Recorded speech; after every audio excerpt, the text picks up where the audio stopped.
BFM TV Face à Face. Apolline de Malherbe. Il est 8h32 sur RMC et BFM TV. Bonjour Jérôme Pierrat. Bonjour. Merci de venir répondre à mes questions et puis surtout nous raconter et essayer de suivre avec vous le chemin de la drogue. Vous êtes spécialiste du grand banditisme, vous avez mené de nombreuses enquêtes.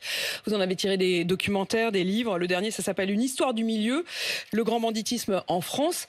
Et d'après Gérald Darmanin, ça va mieux. Ça va mieux. Il dit quand même que le trafic de drogue s'amoindrit. Il a parlé d'ailleurs de 40% de moins de points de deal. Et il veut désormais mettre l'accent aussi sur la livraison de shit à domicile, les Uber Shit. Vous allez nous raconter ça dans un instant. Mais je voudrais d'abord qu'on écoute le constat du ministre de l'Intérieur. Il était à Marseille. Ces autres formes, vous le savez, c'est soit de livraison dite à domicile, ce qu'on appelle vulgairement le Uber Shit, des scooters, des voitures, des livreurs qui apportent chez les gens leur dose de drogue, très appuyé sur les réseaux sociaux. Il y a aussi des appartements, un trafic dit d'appartements, où on a finalement des clients qui vont dans des appartements pour récupérer ces drogues parce qu'ils ne vont plus sur la voie publique. Et nous avons déjà renforcé, nous allons encore plus renforcer la police d'Internet pour surveiller davantage des réseaux sociaux. Nous allons, comme on l'a fait dans plusieurs expérimentations, notamment en banlieue parisienne qui a très bien marché, faire des contrôles désormais systématiques de ceux qui livrent, notamment parce que nous en avons des renseignements de cette drogue. Il dit plein de trucs, Gérald Darmanin, et je voudrais justement qu'on les prenne un par un pour comprendre avec vous. D'abord, il parle de Uber Shit. C'est quoi ?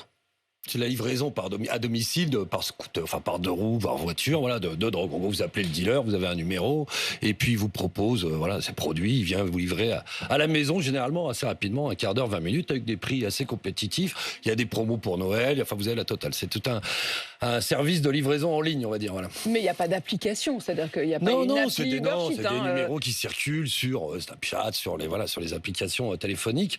Et puis à vous de récupérer un numéro. C'est l'équivalent d'un terrain. D'ailleurs, ça se vend. Ces téléphones entre dealers, on se les vend, on se les pique, parce que vous allez avoir 200 numéros de clients dessus fidélisés. En fait, c'est comme un fichier clientèle. C'est un fichier client, voilà. Donc à chaque fois, vous allez envoyer vos promos à ces 200 clients qui vont répondre ou non favorablement. Voilà. Est-ce que c'est vraiment nouveau, ça ?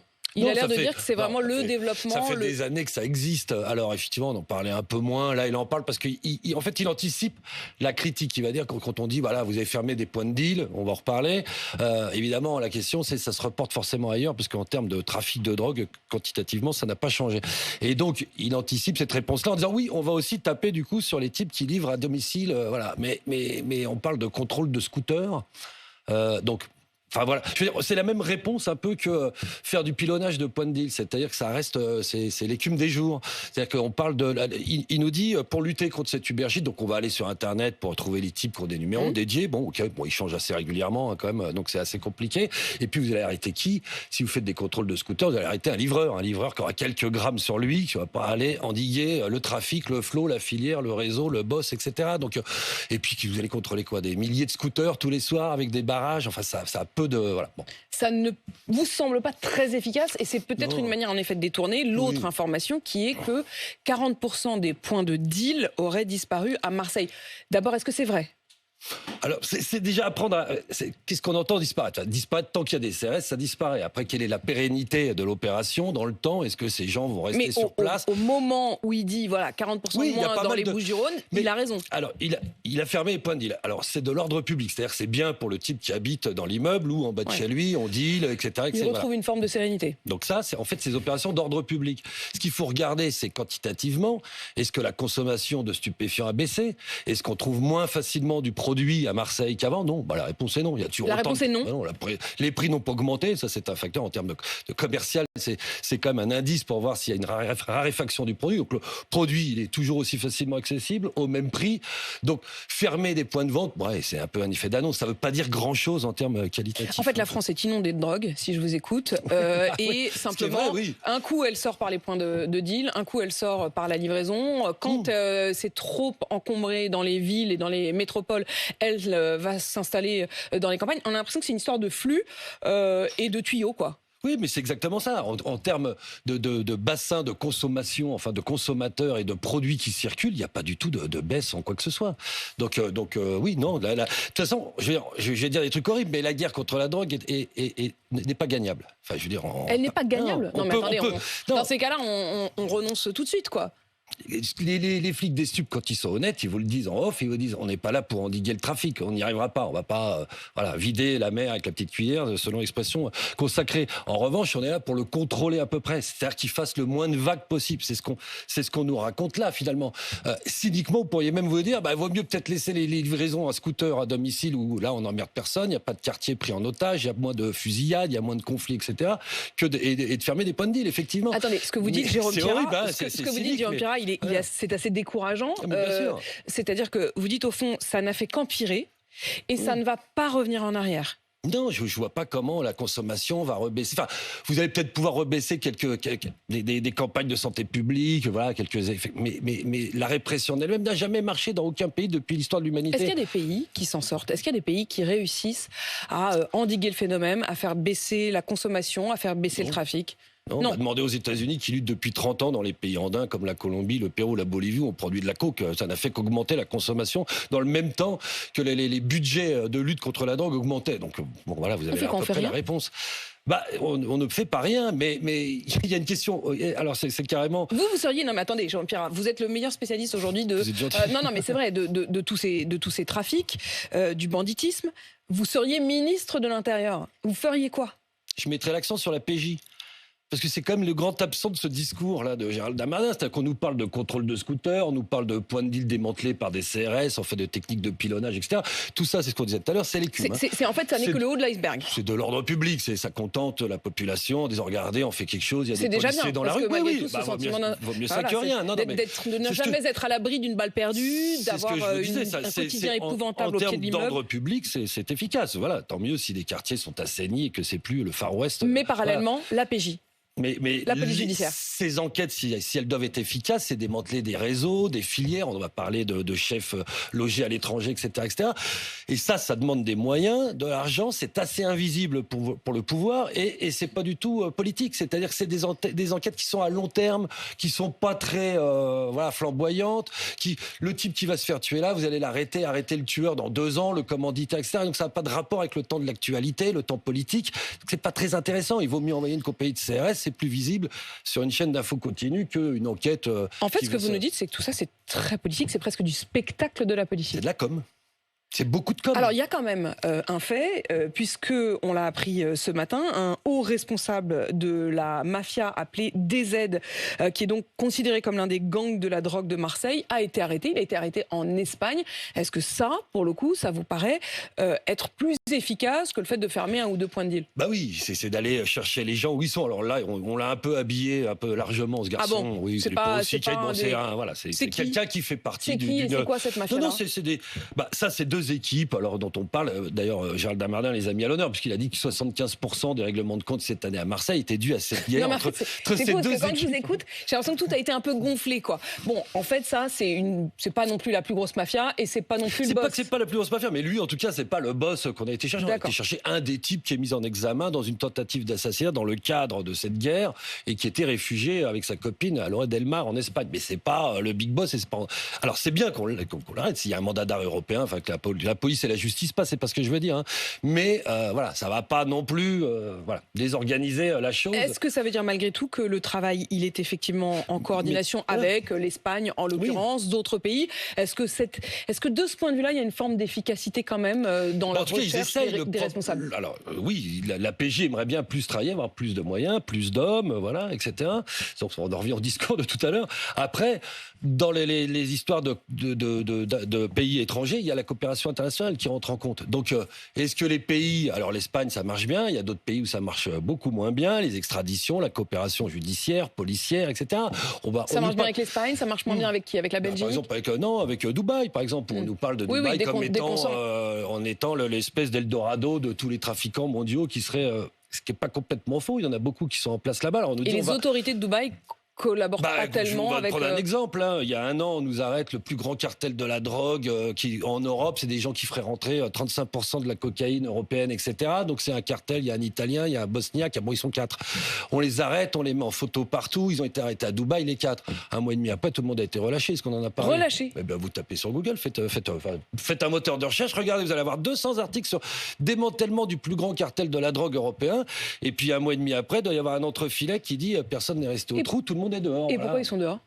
Parce que faut demander aux autorités dubaïotes voilà, pourquoi ils n'ont pas poursuivi ces gens, pourquoi ils n'ont pas livré. Et il n'y a pas eu d'extradition? Non, tout le monde est reparti. Alors ils ont quitté Dubaï pour la plupart, ils sont partis en Turquie, ils sont partis ailleurs. Oui, enfin, ils continuent à tirer les ficelles. C'est des gens qui sont à la tête de centaines de millions d'euros. Donc ça facilite les choses. Gérald Darmanin, j'y reviens, parle non seulement du Berchit, mais aussi du deal d'appartement. C'est quoi? C'est des sortes de boutiques Oui, c'est un type qui va louer un appartement. Au lieu d'avoir pignon sur rue. Il se cache dans un appartement. Bon, enfin, en termes de discrétion, vous imaginez bien que la cage d'escalier est un peu encombrée. Est-ce que c'est un peu plus difficile pour la police de les trouver, de les déloger? Non. Non, bon là c'est pour le coup moins difficile. Un point de deal, il est mouvant. Un point de deal, le type il se barre en courant, il est fini, il n'a pas une cabane, il n'a pas un guichet, il n'a pas là dans un appartement, effectivement. Mais c'est des choses qu'on connaît depuis. Alors peut-être moins en France, mais aux États-Unis, ce qu'on appelait les crack house dans le temps, où le type vendait, ils font un trou dans la porte et vous arrivez, il y a comme une espèce de petit guichet. Oui, vous rentrez pas, vous asseyez pas dans le canapé et vous buvez un drink en attendant votre commande. C'est de la passe rapide, mais ça n'a pas, c'est pas la majorité. Il n'y a pas une petite musique et une salle d'attente, quoi. Voilà, c'est pas la majorité du trafic. Bon, on a démantelé 3 appartements. Mais je vous dis, encore une fois, c'est pas ça qu'il faut démanteler. Ça, c'est un point de vente. Qui alimente le point de vente? C'est le grossiste. Donc, Jérôme Pierrat, il y a aussi la question du consommateur. Là encore, vous allez me dire, c'est vraiment, alors pour le coup, le tout haut de l'iceberg, mais c'est aussi vers eux que Gérald Darmanin de plus en plus. Oui. Mais pareil, Éric Dupond-Moretti, le ministre de la Justice, le dit également, qu'il veut responsabiliser les consommateurs. Il a été même jusqu'à dire qu'ils étaient responsables, au fond, des règlements de compte. Oui, en disant... Voilà. Est-ce que c'est une bonne manière? Est-ce que si on ferme le robinet au niveau des consommateurs, d'abord, est-ce que c'est possible? Est-ce que c'est envisageable? Non, et comment ça pourrait marcher? Moi, ça me paraît assez utopique. Alors oui, c'est très bien, enfin, je veux dire, s'ils veulent empêcher les... Mais une amende à 200 €, enfin, est-ce que ça va vous éviter de consommer? Enfin, à part peut-être ça marche peut-être sur un type qui va avoir... Alors, ça va être peut-être le consommateur occasionnel qui, pris une fois à 200 €, va dire bon, bah, laisse tomber, je vais plutôt aller boire un coup au bistrot à côté, ça va me coûter moins cher. En revanche, le type qui est consommateur habituel, il va pas s'arrêter. Déjà, statistiquement, pour qu'il prenne une amende, il y a quand même un peu de marge. On parle de millions de consommateurs, on parle de 200 000 amendes dressées. Donc, déjà, est-ce que les flics, on parle de 200 000 sur le territoire, 53 000 sur les Bouches-du-Rhône, qui est le département où ça a été combien de gens qui ont été touchés, comme on dit dans la cité, sur une année. Bon, voilà, donc statistiquement, ça change pas grand-chose. Est-ce que ça va dissuader vraiment plus que ça? Non. Il y a une question qui est sous-jacente, mais celle-là, elle nous concerne même plus. Elle est quasiment philosophique. C'est pourquoi tous ces gens ont besoin d'aller se droguer. C'est plus ça. Et ça, faudrait leur enlever l'envie d'aller acheter de la drogue. C'est plutôt là-dessus qu'il faudrait... c'est d'ailleurs, finalement, donc j'ai bien compris, si vous étiez ministre de l'Intérieur, en fait, vous voudriez être à la fois ministre de l'Intérieur et ministre de la Santé, si vous vouliez vraiment... ministre de l'Éducation, ministre de la Culture... Pour réussir à être vraiment efficace dans la lutte contre la drogue, c'est-à-dire vous considérez que, plutôt que de pénaliser le consommateur, il faudrait davantage l'alerter, faire un travail de prévention. Oui, alors, ce qui est aussi compliqué, parce que mettre une affiche en disant attention, la drogue c'est mal, bon... Ça suffira pas. Ouais, ça n'a jamais tellement bien marché non plus. Donc, c'est des questions qui sont effectivement très complexes. Pourquoi il dit la drogue, c'est de la merde. C'est ça ce qu'il dit, le ministre de l'Intérieur. Oui, bah non, mais on va pas dire le contraire. Je veux dire, voilà, heureusement. Non, mais enfin, je veux dire, on va pas non plus dire qu'il faut consommer, etc. C'est pas du tout le principe. Oui, la drogue, c'est de la merde, mais comme toutes les substances qui vous altèrent, voilà, la pensée, que ce soit l'alcool, que ce soit le reste, tout est autour. Voilà. Bon. Donc, en gros, pourquoi ces gens ont envie d'aller acheter à fumer, d'aller acheter à sniffer? C'est aussi parce que les prix ont été considérablement baissé. Vous le disiez d'ailleurs au début. Vous disiez les prix aujourd'hui sont sur les mêmes. Alors, par exemple, quand on se procure de la drogue à pratiquement quelques euros, quelques dizaines d'euros. Par exemple, pour le hashish, en 40 ans, il n'a jamais bougé. C'est le même prix depuis 40 ans. Donc il n'y a pas d'inflation. Il n'y a pas d'inflation sur la drogue. Voilà, sur la drogue, non, parce que c'est le meilleur indicateur du trafic. Si le prix ne bouge pas, la qualité ne change pas, c'est que tout va bien. C'est que ça continue d'arriver. L'héroïne ont, pour le coup, vu leur prix baisser. Ça a baissé parce qu'il y a une surproduction. On en revient à la discussion tout à l'heure. Alors, la guerre contre la drogue menée par les États-Unis dans les pays producteurs d'Amérique du Sud, par exemple pour la cocaïne, n'a jamais fonctionné. Donc, il y a de plus en plus de produits. Donc, évidemment, le prix baisse parce qu'il faut bien l'écouler, ce produit. Et donc, on a vu le produit, la cocaïne, ça a diminué par 4, 5 en 30 ans. Voilà. Donc, aujourd'hui, pour 50 €, 60 €, vous allez acheter un gramme de cocaïne. Un gramme de cocaïne, vous êtes quoi tenir. Et Jérôme Pierrat, il y a cette histoire de beau quartier. C'est-à-dire qu'on a l'impression qu'à un moment, Gérald Darmanin a voulu aussi mettre l'accent sur les consommateurs les VIP. Les bobos qui s'offusquent des règlements de compte. Mais pour leur dire, attention, vous êtes responsable de ces règlements de compte, vous êtes responsable de ce qui se passe en Afghanistan, vous êtes responsable... Alors déjà, les consommateurs, ils se limitent pas à les CSP+ de Marseille. Hein, quand vous allez Désormais, on consomme de la drogue partout, dans tout le tous monde les territoires, en prend, dans toutes les les villes catégories moyennes, socio-professionnelles. petites. Et si Gérald Darmanin allait toucher, comme on dit, un bout de shit de bambou, comme on dit à Marseille, dans les quartiers, il verrait que parmi les consommateurs, il y a aussi beaucoup de gens des quartiers populaires qui sont aussi parmi les premiers consommateurs. Les jeunes qui habitent ces quartiers-là sont aussi parmi les premiers consommateurs. Donc, il ne faut pas limiter ça à 4 bobos qui viendraient du 8e arrondissement Marseille en voiture, toucher 4 bouts de shit. Le bassin de population de consommation, il serait assez réduit d'ailleurs. Jérôme Pierrin, le homejacking, est-ce que c'est le nouveau... Non, mais c'est le nouveau phénomène. Est-ce que c'est le même type de, je dirais, de personnage? C'est-à-dire, est-ce que ceux qu'on a vus, notamment ces très jeunes, arriver de plus en plus dans la filière de la drogue, sont aussi ceux du homejacking dont on découvre soudain l'ampleur? C'est une même population délinquante. C'est juste qu'il y a des types qui se disent la drogue aujourd'hui, c'est un peu trop mortifère, c'est-à-dire je vais pas me lancer dans un business où les types se rafalent à coups de Kalachnikov, etc., où s'enlèvent, se torturent et compagnie. Donc, types qui sont pas très intéressés par ce business-là, qui est vraiment très encombré, hein, d'où tous ces règlements de compte. C'est qu'il y a de plus en plus d'acteurs dans le trafic. Donc, ils vont se reporter sur le vol, mais le vol, il y a plus de enfin, il y a du cambriolage, mais il y a plus de braquage, il y a plus, bon, voilà, il y a plus d'argent liquide qui circule. Bon, parce qu'il y a moins d'argent liquide qui circule, parce que les banques se sont transformées en forteresses, parce qu'attaquer un fourgon blindé, c'est une opération commando. Donc, ce grand banditisme que vous avez étudié, qui était presque cinématographique, il disparaît, il n'existe plus. On n'a qu'à voir les statistiques de braquage. Alors, ça remonte un petit peu. D'ailleurs, on le voit un peu à Marseille. Hein, le business des stupes étant tellement encombré qu'on voit que les braquages et les vols à main armée remontent à Marseille. D'ailleurs, hein, il n'en a pas parlé. Mais c'est aussi pour ça que je vous interroge sur le homejacking, c'est qu'on a l'impression que c'est une nouvelle, presque une nouvelle filière. Il y a des vases communicants, c'est-à-dire que ceux qui seraient tournés vers le trafic de stupes, qui peuvent pas y aller parce que c'est un peu trop encombré, puis voilà, un peu trop dangereux, ils vont se reporter sur le saucissonnage. Et puis après, la délinquance, c'est un effet de mimétisme, hein. C'est du copycat, c'est-à-dire comme on dit. Donc les types voient qu'il y a du saucissonnage, ça marche, on va s'y mettre. Donc d'un seul coup, le simple fait que nous on en parle. Oui, ça fait. Bien sûr, j'ai l'impression presque qu'il y a des moments de mode. Bien sûr, mais dans la criminalité, ça marche comme ça. Donc le type va lire le journal, il va dire oh regarde, il y a plein de saucissons, comment ils font les types, voilà.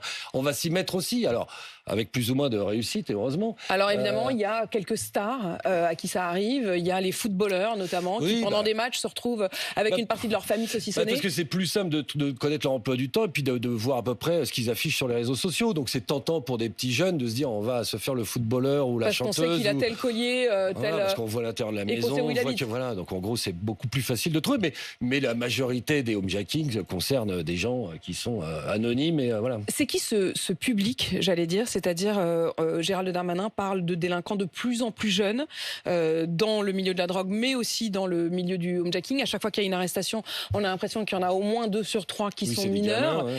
C'est qui, c'est quel âge et c'est quel type de violence? C'est la franche délinquance. C'est des gens qui sont accessibles à la petite délinquance. Enfin, en gros, ça commence à 15, 16, 17 ans. Alors, on voit même dans les réseaux de stupes, là, pour le coup, pour les petits travailleurs, les smicards du trafic, là, ça peut même descendre plus bas.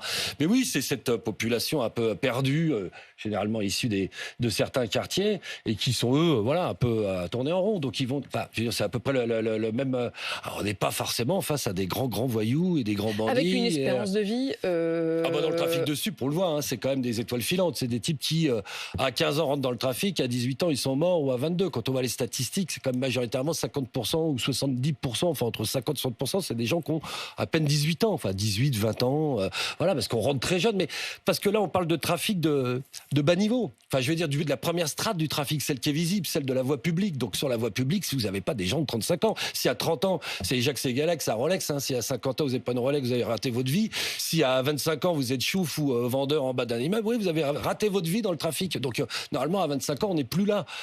Ça n'est que la porte d'entrée. Évidemment, c'est limite le stage d'intégration en 3e, quoi. Je veux dire, non, mais c'est vrai. Donc c'est horrible de le dire, mais ça commence par là. Après... Mais avec effectivement une espérance de vie très faible, et on voit le nombre d'homicides. Alors désormais, ça s'appelle narcomicide. C'est comme ça qu'en parle la procureure de Marseille. Est-ce qu'effectivement, vous reprendriez ce terme de narcomicide?